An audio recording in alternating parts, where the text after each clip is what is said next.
Bitch, how are you doing? Oh, what are you doing? Uy, malaglag yung ano ko, yung bag. Foreman! I have something for you. Chadeng! isang tagay sa tagumpay. Jonel. Alam mo na, pag may alak, may balak. Sino? R? Uy, parang sira ulo to. Talaga, Loy? Talaga? How are you, Mia? So, I have, pasalubong to your, Very, very busy. pasensya na. Thank you, Ma'am, si Gia ko. O, diba? Sabi ko siya yung uncle, diba? Ay, isa lang yun eh. Ay, halika rito, Mia. Ituro mo naman ako dito sa iyong mansion to be. Actually, naipaliwanag na sa akin ni Mia yung magiging itsura nitong kanyang mansion. Wow, taray! It's cool. Rest house. Rest house. So everyone na makakapasok dito, mararamdaman yung rest. Really a rest. Okay, bago ang lahat, ilang sukat nga ulit to? 80. 80 square. 80 square meter. Dito may allowance pa. Okay. Total of, pwede natin masabi kung magkano mo siya nakuha na bili. In total, magiging 80. 80,000 yung lupa. Kasi ano to, rights lang or Titulo talaga. titled? Titled siya. Titled yun. Kila uncle. Oh. Sa uncle may ari ng buong bundok na yan, Uncle doon kay Ching. Yun doon kay Ching Ching, Si Teddy Bear Girl. Okay. So this is worth 80,000 the land. Oo. So bakit naisip mong wag siyang... Originally, I only bought 6x6, like 40 square. So sabi ko, parang maliit. Sige, sabi ni mama, sige, lakihan mo na dahil that's so small. Taray naman yung mother. Very supportive, ha? So, dinagdagan. Okay, then... Sabi ko sa uncle, Bakit hindi mo siya... what they call this? bulldoze. Pinabulldoze para maging... Look what happened here. Look what happened here. They're also selling this for 150. Pinabulldoze. Ayun, yan yung bakante na yan. Now you see, what you're going to do there is pag pinabulldoze mo na, you have to refract that. Papasementohan mo yung buong mataas. Yes. So, gagastos ka ng doble. Okay. Triple actually. So, ito, ano naman to? That is adaptive to the terrain. 45-degree angle lang siya. So, naka-elevate siya. Elevate lang siya sa likuran. So, ang ginagamitin mo na is yung terrain. Sa taas ka na yun yung taas na yan. Dyan na yung bahay. Yung tinutungtungan ni Polo, yan yung pinaka-base. Yan na yung actually flooring ng bahay. Yung flooring ng bahay. Tapos ito, yung mga poste niya. Meron pa siyang view deck dito. Saan manggagaling yung view deck? Taasan mo to. Taasan mo ito. May view deck pa siya sa taas. 7 feet. So, 1, 2, tapos baba na. So may hagdanan ka pa rin dito? Dito yung hagdan. No, dito. Paano dito sa view deck mo? Dito manggagaling? I-elevate lang na onti yan. Ito mga lupang, ganyan. Kahoy lang di. Kasi yung ano mo, yung dapat hindi ka lalagpas sa highway, di ba? Ito yung road. Okay. 1, 2, 3, 4, 5, 6. So ano lang, dito meron ka pang isang space sa taas dito. view deck lang siya. Although barangay road lang naman to, pero ito na yung Sila dito 26 years na. So yan ang magiging floor. Ito 26 years na itong mga So yung tinatayuan ni Foreman, actually, kay Foreman yon. Yan na yung kay Foreman. Yan yung pinaka... Yan na yung level. May base. CR na yan. Saan ang CR? Right, sa right May side. CR dito, tapos kwarto. Okay. Dito, kitchen. So, middle yung kitchen. You have your work there. Cooking and whatever. And The then, cooking ng ina mo show, okay. and then, sa likod is yung faucet and sink. Doon. Tapos saan yung magiging Poso Negro? Dito, ito na. So, yan, nakalink yan. Baba. Gano'n kalalim yung hukay? 5 feet. Ah, okay. They just started Malalim. today. Yung sa akin, nasa 6 feet yata. Sa Pangasinan. 6 feet 5 feet. Yeah. So they just started today. Depende kasi kapag marami. Kung gaano kalaki. Ako kasi, para mas matagal. Gaga, sa dumi yun, hindi ako doon matutulog. So technically, Oy, question, wait lang. Hindi naman ba delikado for landslide or ano? kasi ang dami ng nilagay na poste. Oh. No, for landslide dun sa taas. I mean, No, you see there's a forest sa taas. okay. So, hindi naman siya... The roots will definitely, hindi mo naman ginalaw din. So the roots of the trees and the shrubs, the plantation will always absorb the water coming from above.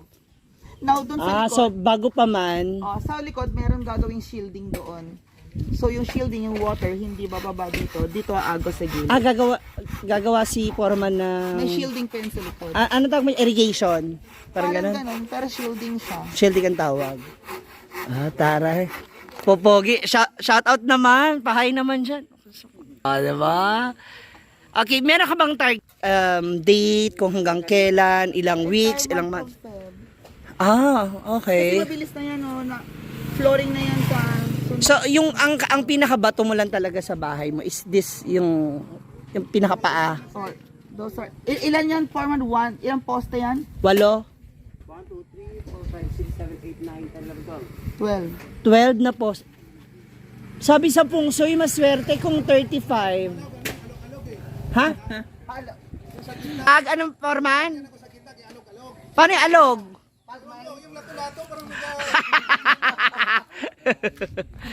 Okay, so a total of 80,000. Then, ito na. Diretsahan na. Ganun, dito nga tayo, masyado ka na naiinitan. Ano ba yan? Para at least nababackground tayo ng ano. Sa ano mo, sa estimated mo na final na costing ng ano mo, ng expenses mo ngayon sa pinapagawa mo, nakakamagkano ka na? 150. 150. For 1 week pa lang to. 1 week na siya. Nabili na lahat halos. 80% na yan. Yun ang mga gagamitin. Okay. So, kasama na rin itong ilaw. Mas meron ka na ng ilaw. Kasama na. Nakaabang. So 150 na yan. Kasi this is 15,000. Okay. Kuryente na. Pinaprocess ko na sa Sepalco. That's good. Mga ilang araw yung And sa then Sepalco. labor. Kasama rin labor doon. So, Okay. 15,000 package ngayon. Pero kung materials lang, mga nasa lang. Sa Kung materials 70,000. lang, 70 to 80. Then wala pa yung kinaporman. Yung labor, Labor. wala pa. Pero with the labor, and yung binili kong mga gadgets, yung mga electric, yung mga drills, yung mga ganyan-ganyan. Ang laki-laki na. So, a total of almost 200,000. Hindi. Lagpas 200,000 plus na rin. Ang 150 nagastos. 150. And the 80,000 of yung... Huwag yung lupa na kasali mo doon. Iba na yung construction sa lote. Okay. So, malaki-laki na rin pala. Nasa 200 na rin yung nare-release mo for Matapos this. ito mga 200. So, after this, anong plan? Like, talagang rest house lang? So, para yung family mo, if they want to have a vacation or visit, meron matutuloy yan. Oo. Ano to? Are you planning na magpa-fully air-conditioned ba? The split? Ay, lamig kaya dito. Ayun. Hashtag shipid-shipid ah. Alamig nga di ba? Nilalamig ka. In kaya fairness, ako electric fan ngayon, sobrang lamig. Kung summertime, ang lamig din. Now, I'm going to use solar. The solar will be charged over there, that part. From Yes, afternoon? 350 na, tapos mainit pa rin sa part na yan. So, solar. Dito ang room. So, medyo Ilang room? Isang room lang. One room. Paano pag nandito yung parents mo? Dito sila sa room. Ako sa sala or ano. Okay. Sa bagay, even doon naman sa sa Manila, mahilig ka rin sa sala matulog. And si Papa mahilig sa lanay. Si Mama lang natutulog sa room. Si Papa mahilig sa lanay. Kasi mas malamig. Gusto lang niya yung mga matutulog, buong magdamag siya natutulog sa lang, yung folding sofa bed, gano'n. Yun ang Okay. gusto ni Papa. Sanay. Di ba sa bahay sa Manila? Yeah, sa sala meron. natutulog yan, higala yan, nandiyan, tulog siya kinabukasan. Nagkakape na siya, mga 6 a.m. Gano'n. So, So, safe siya. Okay siya. Yeah, and technically, bahay kubo naman siya. You're not gonna use, doon lang yung part, yung CR lang yung, parang Hinuguan Farm din, yung CR lang yung may sementado. Sementado, The yes. rest is wood, so lightweight materials. I didn't intend it to be, concrete. Kasi if it's concrete, then we need Tsaka dapat mas malalaking poste. Pero matibay na yung poste mo for that house design na Kasi bahay 8 kubo. siya.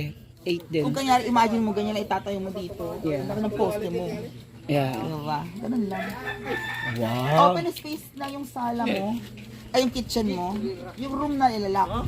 Open space na si... Sala. Okay. So, tanaw tong labas. Okay. Tingnan natin sa taas. Curtain lang or whatever. Okay. Ganyan. So, this is the... CR. Ito. Laki diba? Itong square na to. CR na to. Okay. Kalahati kwarto. So, yun yung room. Connecting siya or nasa labas? Dapat sa labas, no? Ito lang nga naka-close, CR and room. So you have a door there, CR. Malaki CR mo. So, you also have window doon, tsaka dito sa This is the likod. bedroom na. It's either ito lang or kuha lang ako ng onti dito, mga 1 feet. Tapos ito na yung CR, mas malaking room ng onti. Tapos may division. So, para kasi yung yung tubo, yung yung magiging drainage niya, papunta na doon And sa then baba. sunod is the kitchen. Work Saan ang main door niyan? work areas dun. Doon din. Work area mo sa kitchen. So that's where you usually do a lot of stuff. Cooking, handling of food and everything. So, dito sa kitchen.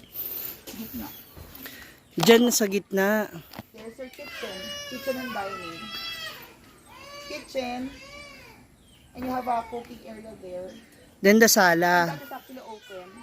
Meron din siyang And that's also the sala. And then, yeah, sala na to. Tapos dyan yung door, main door doon. Yeah, sala na to. You have a receiving area there. Ito na. Okay. So here, you have na this. May allowance pa yan. Ay, tinutugtungan mo, masisimentohan pa yan. Okay. Tapos may allowance pa yan. So ngayon dito, sala.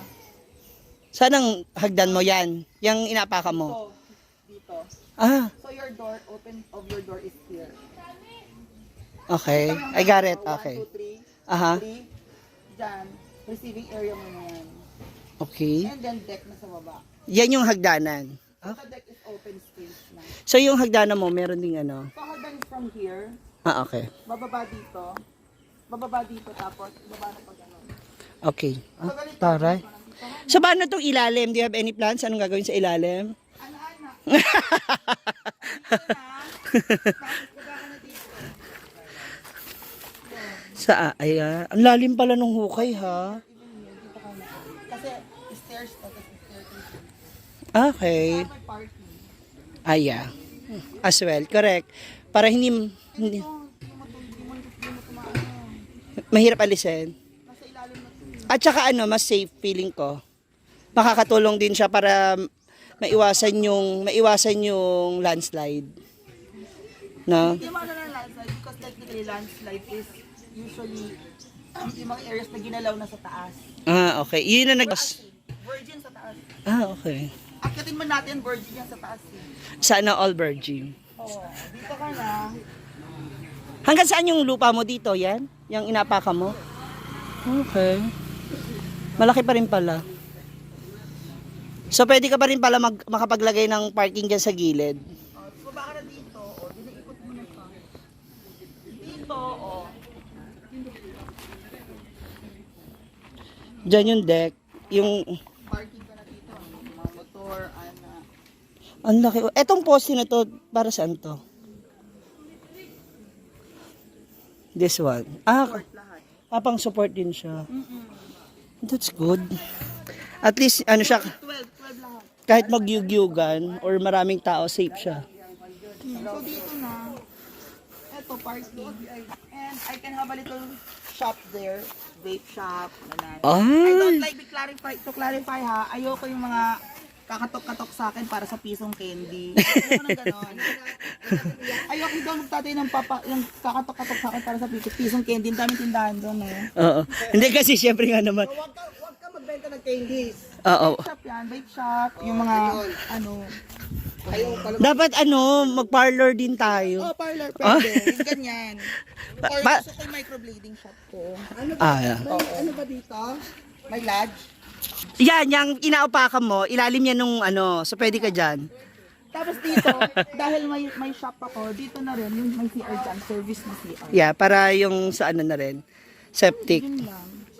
Oh, Actually, the shop taray. can be up to here, tapos may palaya also. Oh, pero huwag mo isasagad sa kalye. Oh, hindi. Para mas siya. Dito lang, mga one. Ganyan. Kasi sila nga din, tinural. Pero temporary lang naman yan. Yes ka. Hi, Foreman! Foreman, kamusta ka na? Parang di mo naman ako na-miss. Na-miss nga, pero wala lang project dito. Ah. Yun ang bumalik.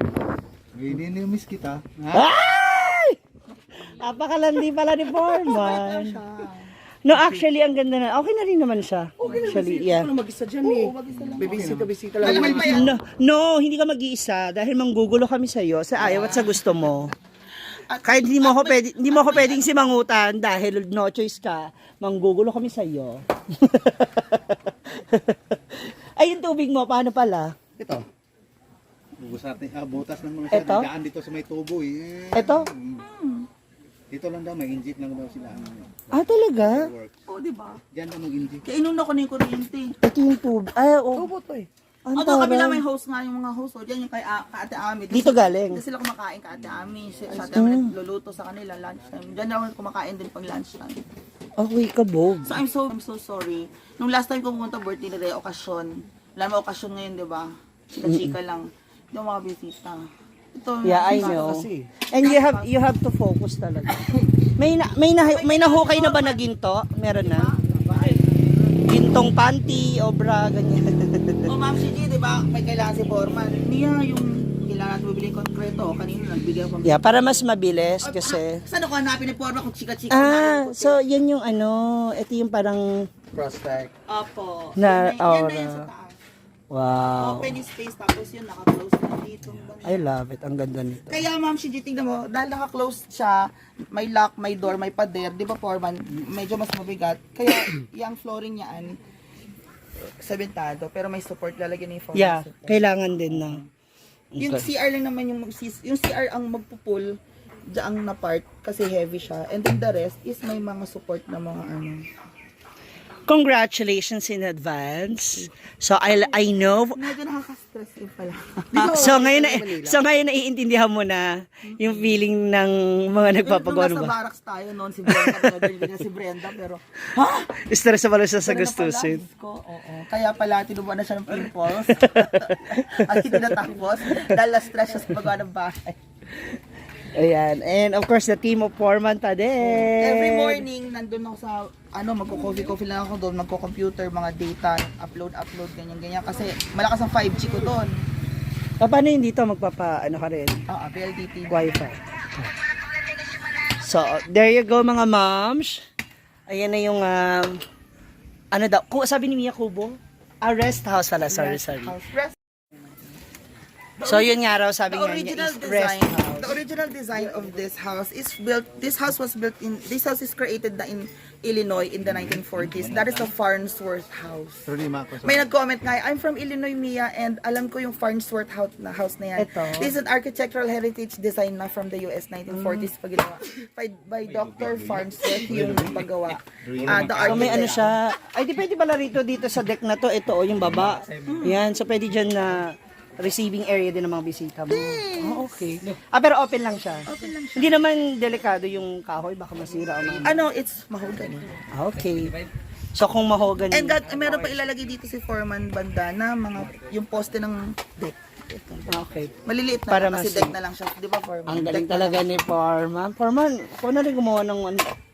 Bakit? Papunta mo siya ng Pangasinan. Naikot ko ng Manila eh, pabalik-balik. Wala diyan, itlog lang nadala. Ha? O, wag ka mag-alala. Basta Ano importante magdala yung itlog mo buo pa. Hindi ba babawasan? Ayun, may malaking bato. Ayan. Thank you so much for that. And to Mia Kaloka, good luck. Naku, sana mas marami pang manood sa'yo para na sa gano'n, mabilis mo na mabili ang mga pangangailangan ng iyong rest house. Actually, para matapos, nag-ask na ako kay Mother. Ah? She gave you na? Bukas na, maganda kong... Para matapos na. Okay. Utang, bigay. Ewan ko. Bahala na. Gusto ko nga bigay lang eh. Alam mo naman ang nanay ko, businesswoman. Yeah, syempre naman. Oh, alam na ni Sabi ko mother naman, yan. May sabi ng tatay ko, may interest pa. Hoy! Sabi ko, anong interest? Bukan na kay Ma'am CJ. Bahala kayo pag untugin ko kayo ng Ma'am CJ mo eh. See ya! Kay Madir siya kay Padir. Ayan.